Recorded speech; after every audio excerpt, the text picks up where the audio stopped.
Iccasamuppada. Last month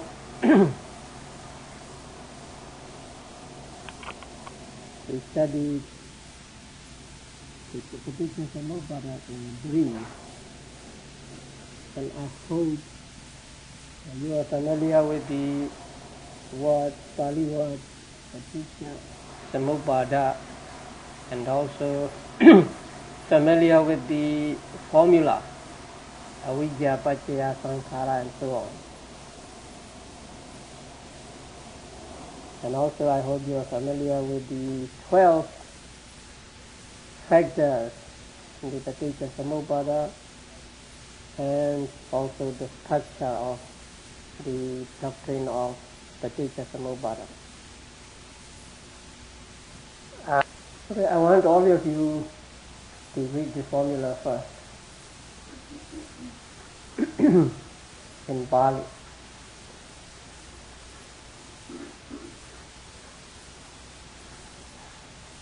Avijja, paccaya, sankhara.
The last link, number 11, not 12.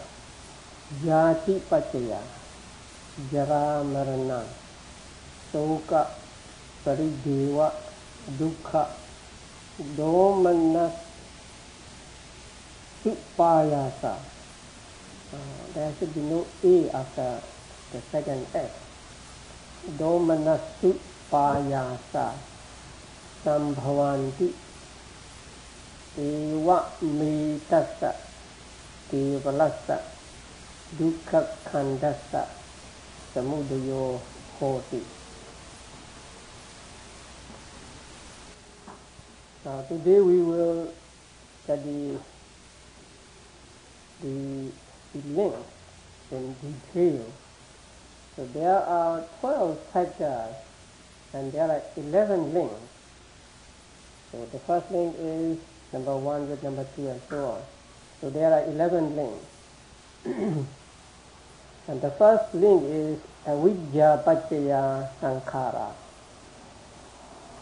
So because there is ignorance as condition, karma formations arise. Homlike means that sankharas arise because there is avijja as a condition, or sankharas are conditioned by avijja. Okay, then the word avijja. Now I hope you have met the word vijja somewhere in your chanting. Have you met this word before? Vijja.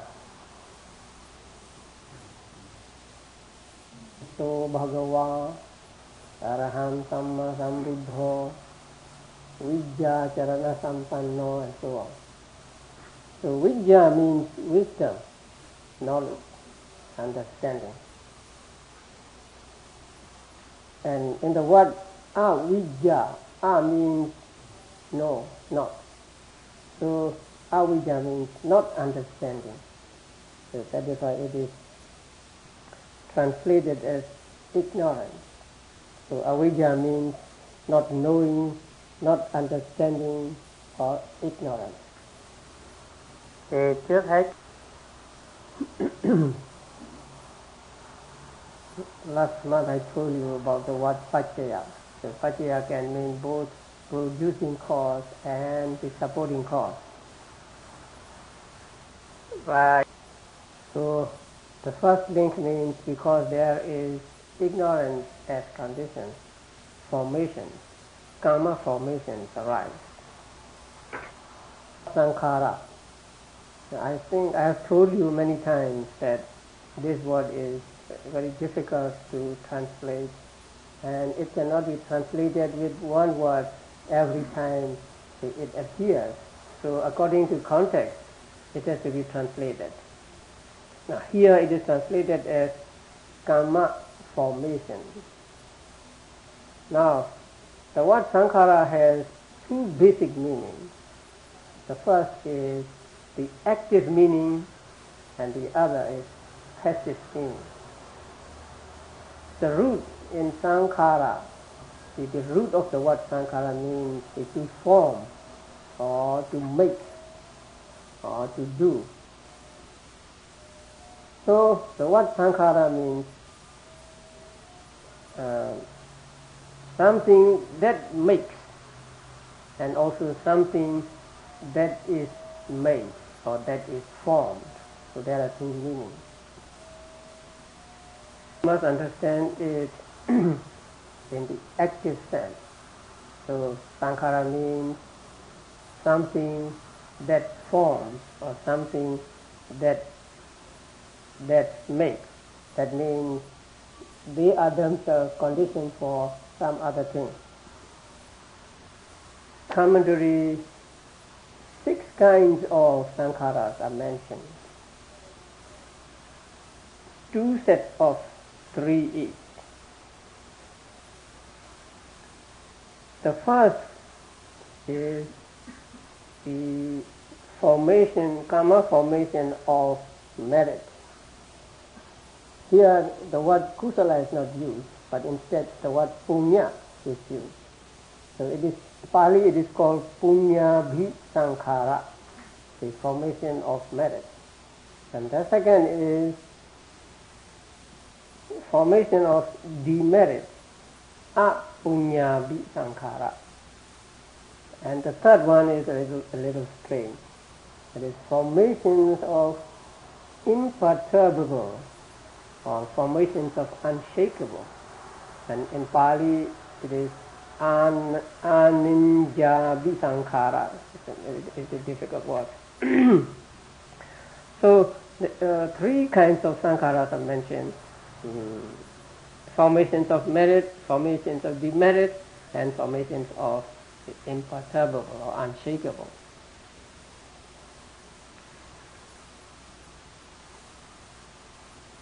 Now, you need to know something about the types of consciousness. So there are wholesome types of consciousness and unwholesome types of consciousness. And among the wholesome types of consciousness, there are those that belong to sensual sphere, and those that belong to material sphere, and those that belong to immaterial sphere.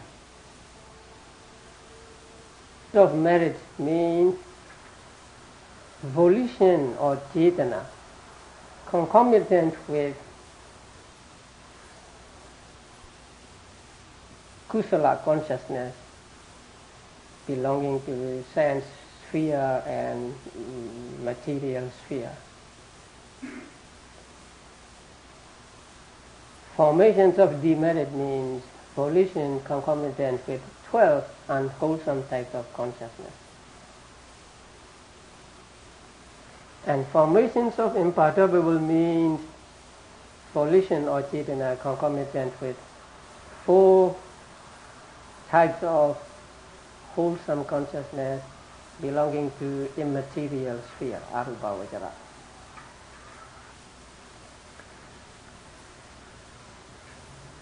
it may be difficult for some people to follow all these. So, 3 formations. 1,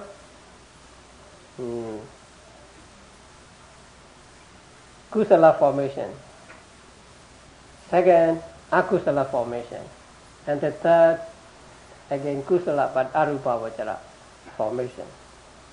So, if you don't know the different types of consciousness yet, just note that sankhara means karma or volition that is present when one does a wholesome act or an unwholesome act. So when you do something good, there is the volition there, and that is called the karma formation. When you do something bad, there is in your mind a volition, and that is called the karma formation. Now the second set of 3 consists of the kaya sankhara, vaci sankhara, and citta sankhara. We can just say body formation, speech formation, and mind formation, or something like that. So the first one, kaya sankhara, means volition or cetana. When you do something good or bad with your body. For example, when you give something to somebody, when you bow down to the Buddha, or on the dark side, when you kill or when you steal, you do these acts with the body. So when you do something good or bad with the body, that action is accompanied by the consciousness in your mind, and that consciousness is accompanied by volition or cetana. So that volition, or that volition concomitant with consciousness when you do something good or bad with body is called kaya sankhara. Now when you do something good or bad by speech, there is cetana present, and that cetana is called vaci sankhara, formations of speech, something like that. And when you do something in your mind, good or bad, without doing it with body or speech, but just thinking in your mind, the cetana accompanying the consciousness is called citta sankhara, formations of consciousness. 3 are actually not different from the first 3. So they are actually included in the first 3. Now what does this link mean? Now, this link means that because there is ignorance, we do something good or we do something bad, or we think something good or bad. So whatever wholesome deed we do, whatever unwholesome deed we do them because there is ignorance, there is avidya as a condition.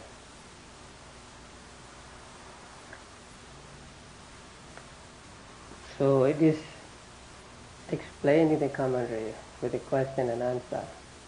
How do we know that sankharas arise having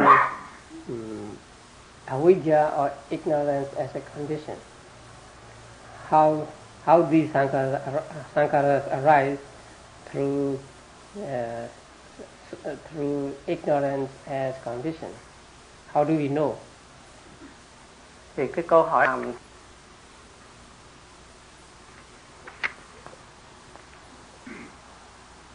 And the answer is by the fact that they exist when ignorance exists.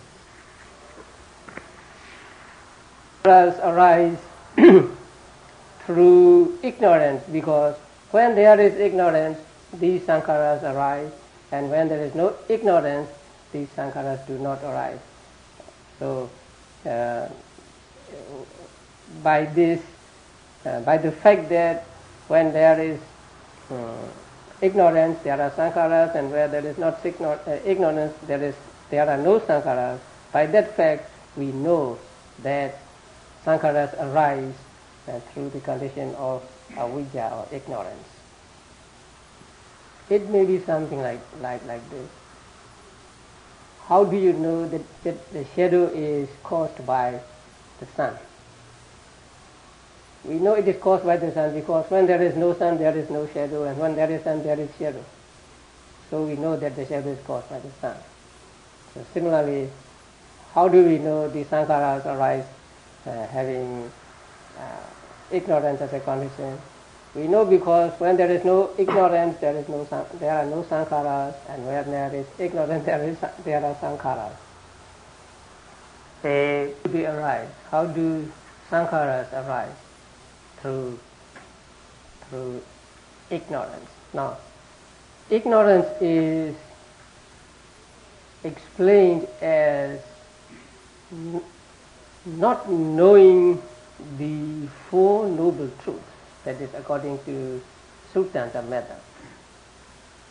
And according to Abhidhamma method, it is explained as not knowing the Four Noble Truths plus the aggregates in the past, the aggregates in the future, the aggregates in both the past and future, and the dependent origination.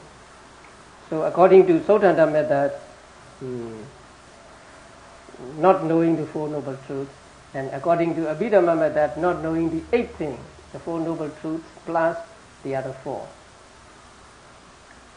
Now, through ignorance, the beings do not see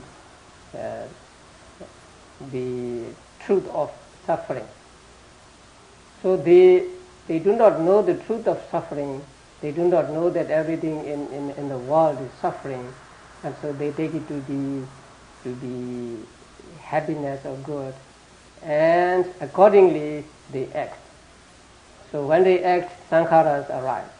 So the sankharas they perform are caused by, or are conditioned by, not knowing the first noble truth, that everything in the world is suffering.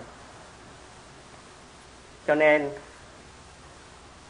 and due to ignorance, beings don't know that craving is a cause of suffering. Some people may take craving to be cause of happiness. You need to possess things, and so you need to have craving for these things, and when you get these things you are happy or something like that. So taking craving to be the cause of happiness,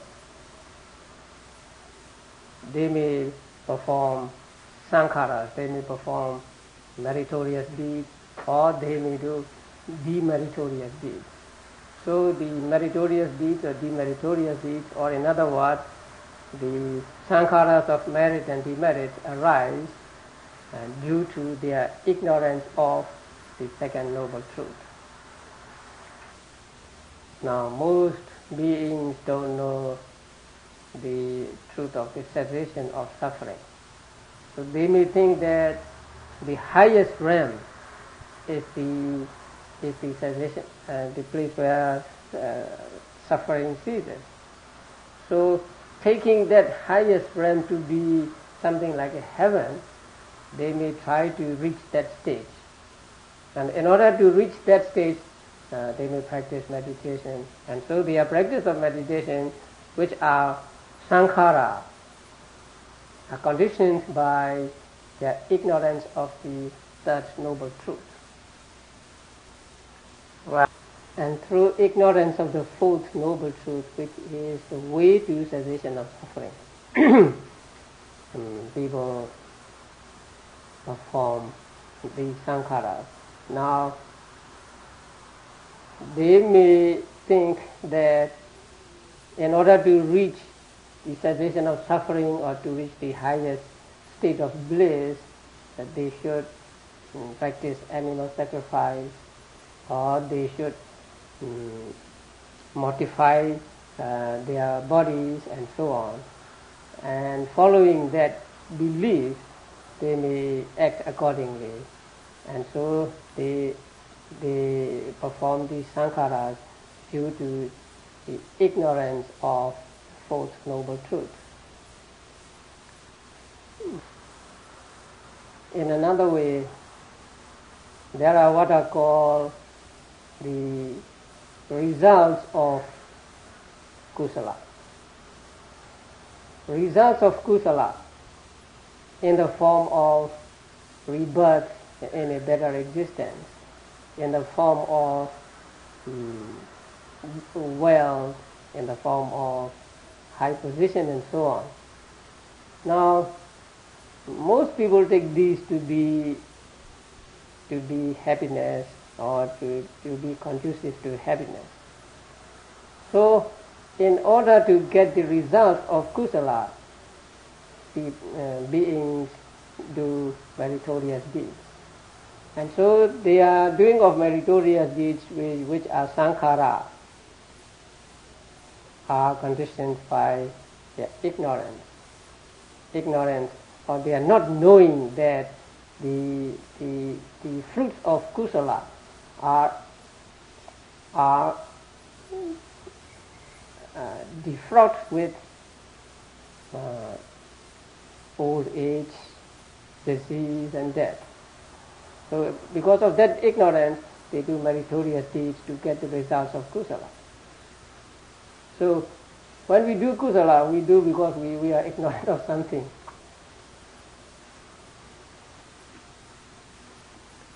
And beings do not see danger in indulgence of pleasures. They may think that the pleasures are good and they are to be followed, and so in order to get these pleasures, they may do something wrong. And so whatever akusala arises is conditioned by the ignorance. So ignorance is the condition for the arising of akusala formation.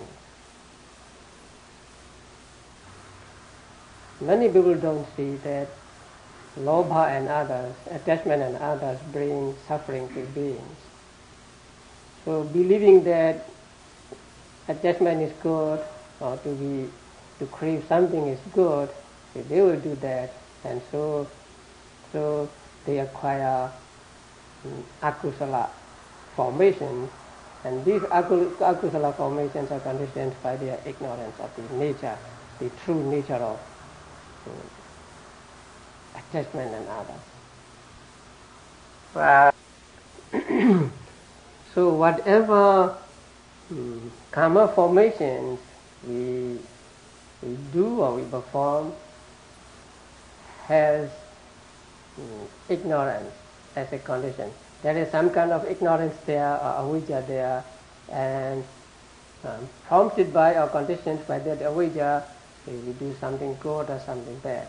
So whatever we do in this life, some good or bad, have the conditions in this ignorance. And all beings except the Buddhas, Paticca Buddhas and Arahants have this ignorance. Then what about the practice of meditation? Is it conditioned by ignorance?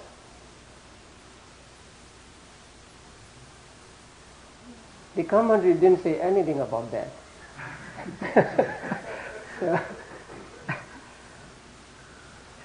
Could you say that we are practicing meditation because we are ignorant?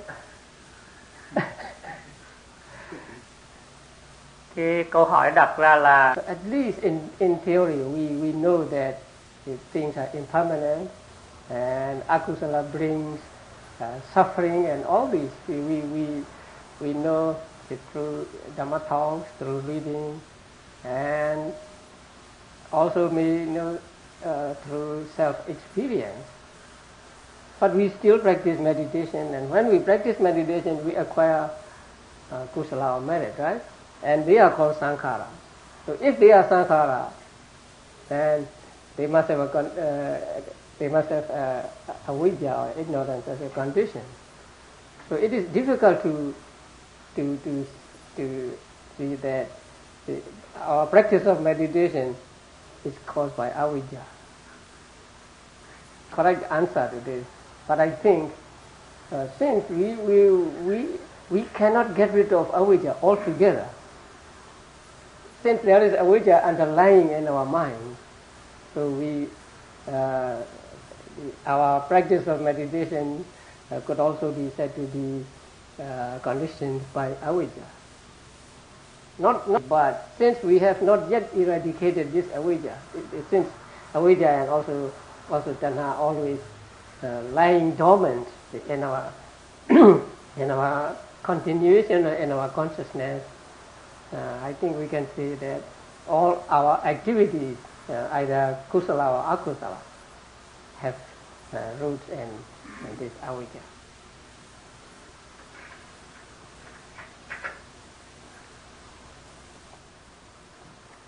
Okay, let us accept that formation have avidya as condition, as the commentator explains.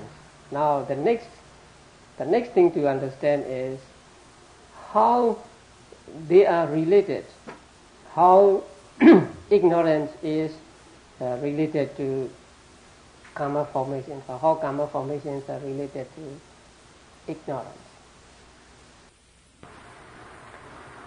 Now that is a relationship between ignorance and kusala karma formations.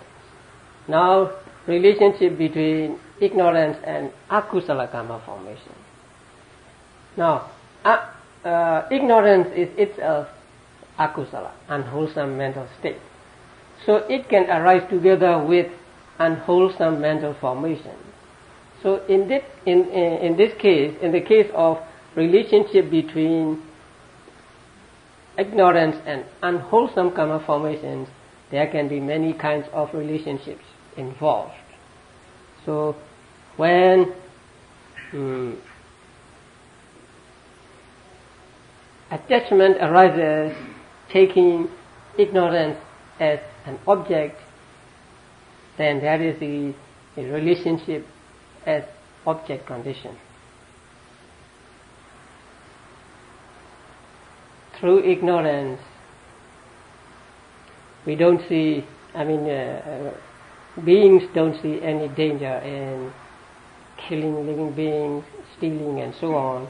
And so they do these unwholesome acts.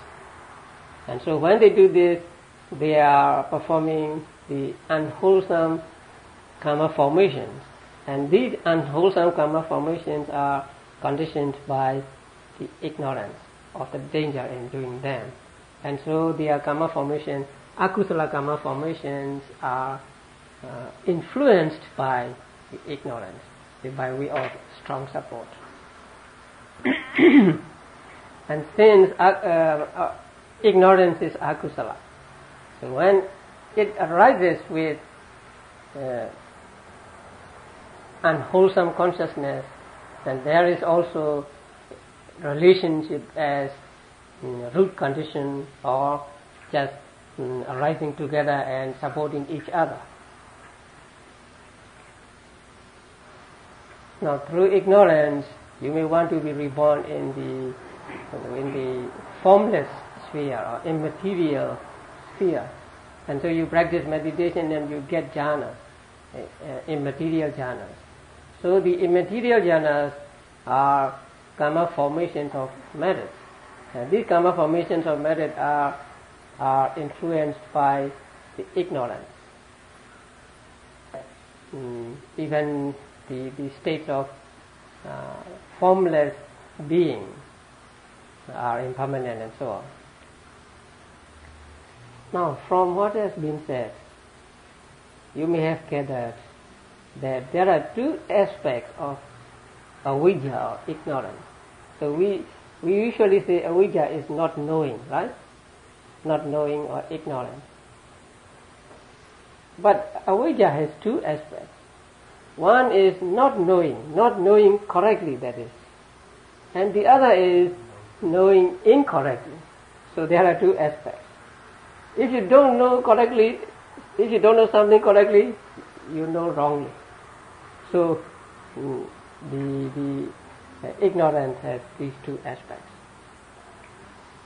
So when we really don't know that things are impermanent, then we think that they are permanent. So thinking that they are permanent is also a form of ignorance or avidya. So avidya has two aspects. Như vậy con. Now what mental factor is avidya? What mental factor?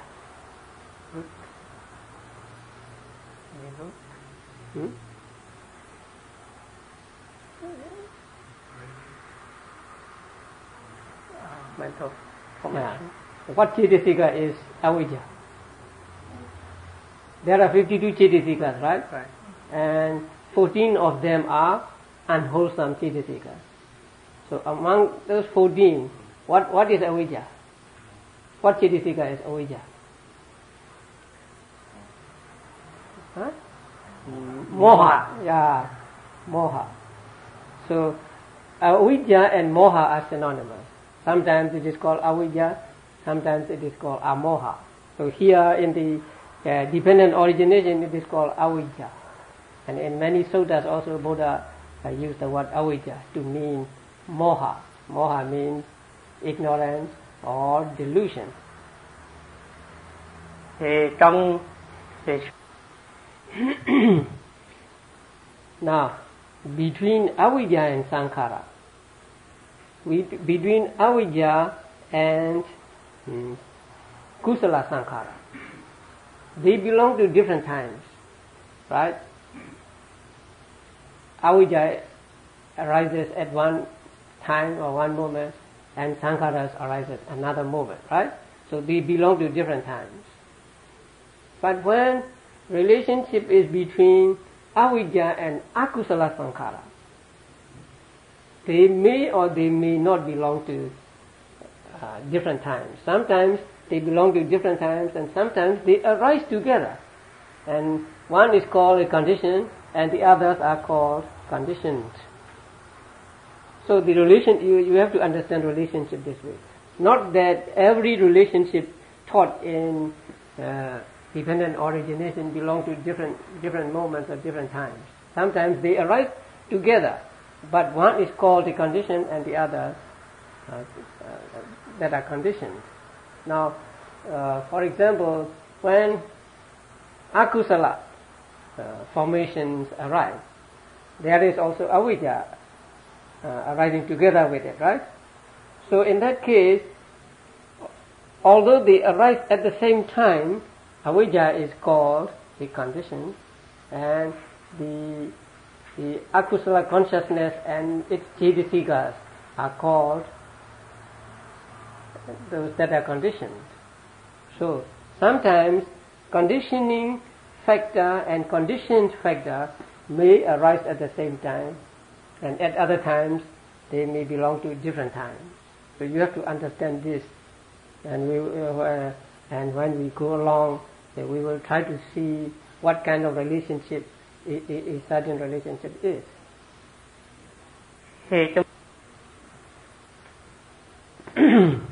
Now there is a discussion in the commentary, and it goes like this. Is avidya alone the condition for sankharas? is avijja the only cause or only condition for sankharas? If avijja alone is the condition for sankhara, then it tantamounts to saying that there is only one cause for many effects, and that is not accepted in Buddhism. Then, if there are many conditions for sankhara to arise, why did Buddha say in this formula that avijja is the condition of sankharas? Right? So there is this dilemma. If avijja is the only cause, then that is not accepted in Buddhism. Only cause, if there are many causes for sankhara, why did Buddha say avijja is the condition for sankhara and not other? Thì trong cái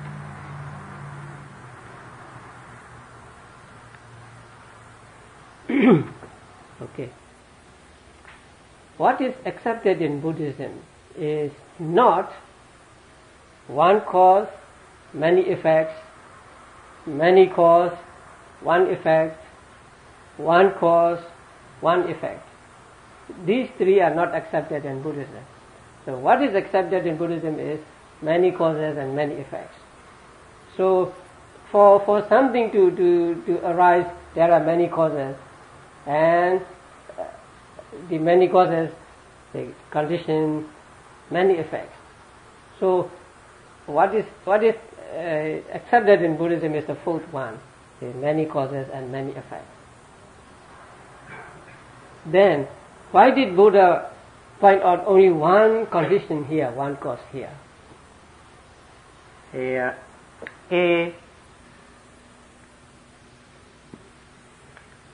When you grow something, and then there is a plant, and there is the shoot, the tender leaves, and they are the result of not just one condition or one cause. The result of moisture, result of temperature, the result of what you feed to the plant, and so there are many conditions or causes for the shoot, and the shoot consists of many things, not just one thing. It consists of matter, and then consists of smell, consists of taste, and so on. So there are many effects caused by many causes, not just one cause producing many effects. If that is so, why did Buddha point out only one cause, only one condition? Now, sometimes Buddha pointed out only one condition because it is the most basic condition. Or sometimes because it is the most obvious condition. Or sometimes it is peculiar to that particular thing only. So, when Buddha pointed out causes, he pointed out in this way. Not that there is only one cause for many effects, but this is the most basic, or this is the most obvious, or this is not common to other effects, and so he pointed out, or in many places he pointed out a single cause for many things.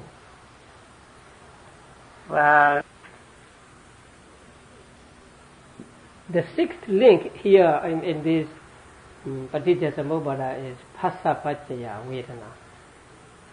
Vedana is conditioned by, feeling is conditioned by contact. Now, feeling arises not just conditioned by contact. There are other conditions as well. For feeling to arise, there must be the object, there must be the base on which to depend, and so there are many conditions for feeling to arise. But Buddha here said phassa paccaya vedana. because of the contact there is feeling. This is because the contact is the most basic condition for feeling. So when we determine feeling, we determine it according to context. Say feeling that is caused by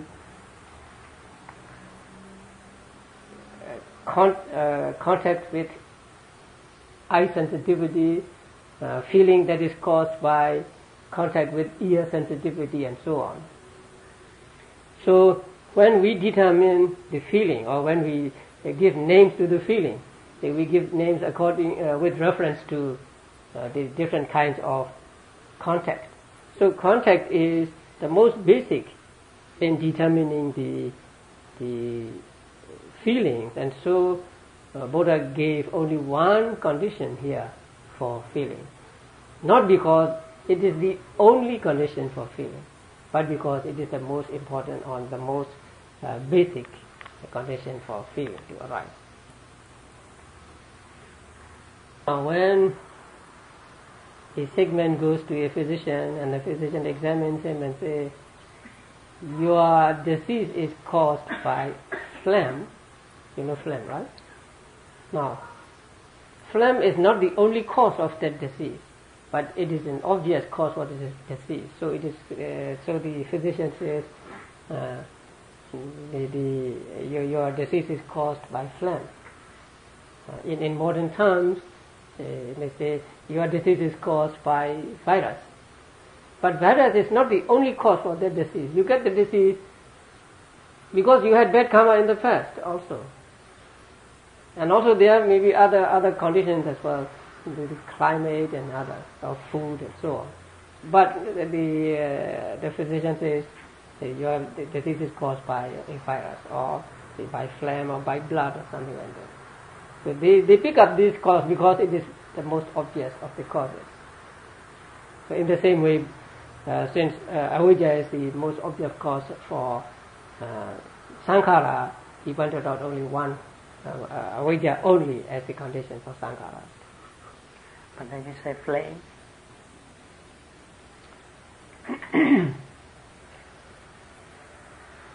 And Buddha said, all unwholesome states are rooted in unwise attention. So all unwholesome states are rooted in unwise attention. That means unwise attention is the condition for all unwholesome mental states. Now here Buddha pointed out unwise attention as the condition for unwholesome mental states. Now there are other conditions also. The object and then the base on which they must depend. So although there are other causes for the unwholesome mental states to arise, the unwise attention is said to be the root of these unwholesome mental states, because it is not common. It is not a common cause. The others are common causes, right? Like the object or the material basis to rely upon, they are common to kusala and akusala both. But unwise attention is common to kusala only. So in this case, Buddha picked out which is peculiar to akusala only. So sometimes Buddha pointed out only one cause because it is a peculiar cause, or it is uncommon cause for the other to arise. It applies to other links also. So whenever there is only one condition given, we must understand that it is because it is the most obvious or the most important, or it is uncommon, so it is only one is mentioned, but actually there are other causes as well. But the troubles are not over yet. The commentary went on to pose some more problems. Now, ignorance is unwholesome mental state. So, ignorance has undesirable results, or it gives painful results. Now, now it is said that formations are conditioned by ignorance, right? So, through ignorance, kusala arises, akusala arises, and the arubhavachala also arises. Now, how can the good things, kusala, be the result of akusala? Normally, the ignorance has undesirable effects, and so how can that happen? And the contender said that no mango tree will grow out of a nemba seed. Nemba means bitter fruit. Tamame. In Burmese it is called tamame. I don't know.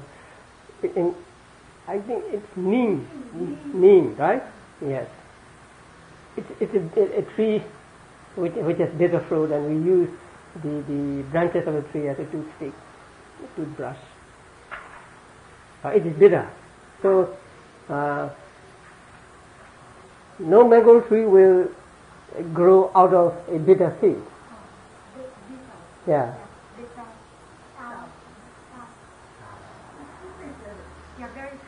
Yes, yeah. Yes, yeah. We don't see many of those trees in this country. I saw some in Florida. So the point is, how can kusala and arubhavachala, also kusala, be conditioned by this akusala? And the answer is, cause and effect are not necessarily of the same quality, of the same genus, of the same kind. So cause and effect can be different in place, different in quality, and they can be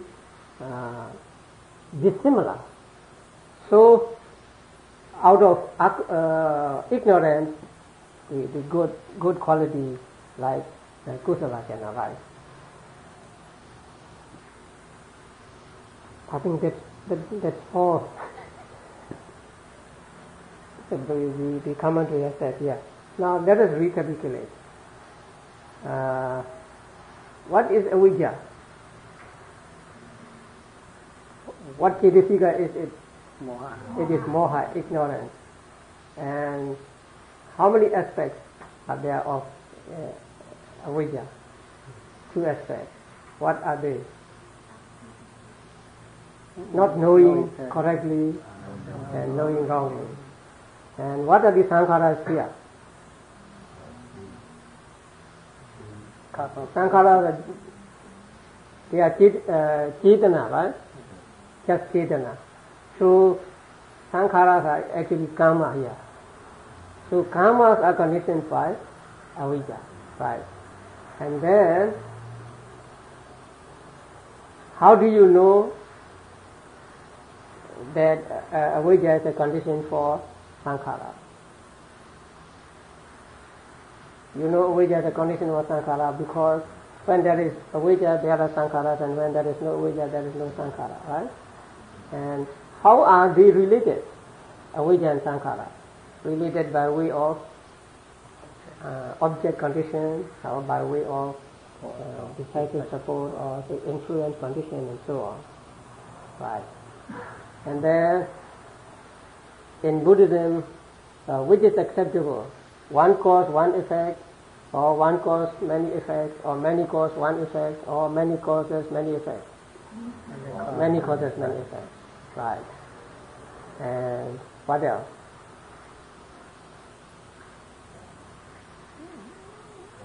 Why? Why akusala can can arise conditioned by kusala. Yeah. So the cause and effect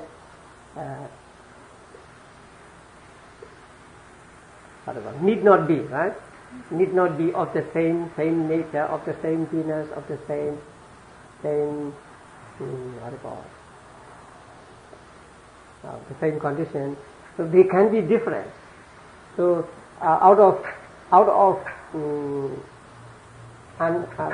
bad thing, out of filth, good things can come out, right? Say out of mud there's a lotus, something like that. So conditions by avidya, kusala sankhara can arise. I want you to read the formula again as a conclusion. Sư muốn đọc lại cái Avijja Paccaya Sankhara, Sankhara Paccaya Vijnana, Vijnana Paccaya Namarupa, Namarupa Paccaya Sayayatana, Sayayatana Paccaya Paso, Passa Paccaya Vedana, Vedana Paccaya Tanha, Tanha Paccaya Upadana, Upadana Paccaya Bhavo, Paccaya Jati, Jati Paccaya Jara Marapa, Sukha Padivya, Dukkha Domana Sukha Sambha Monti. Okay.